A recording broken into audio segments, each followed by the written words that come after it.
Okay, mahal kong mga kaibigan, aktual pong nakikita po ninyo ang mga bagong tanim na mga sanga ng bougainvillea. Ayan po. Ayan.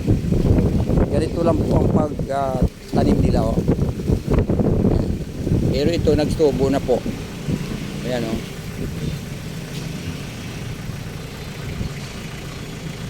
Ganito mga kaibigan o. Ganito lang ang ginagawa nila. At pagkatapos na ganito, magiging ganito na sila. Oh.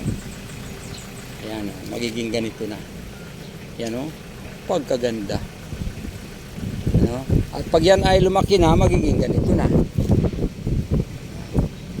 So, ganito lang po sila patubo ng bougainvillea. Okay? Iba't ibang bulaklak po. Ganito lang sila magpatubo. So, napakaganda at magiging beautification ito sa ating mga bahay. Tamo, ito na yung mga ilang linggo na o buwan ay ito na sila. Oh. Ayan. Kaganda. Sumahal ko mga kaibigan, at ito na pagkatapos ay magiging ganito na sila.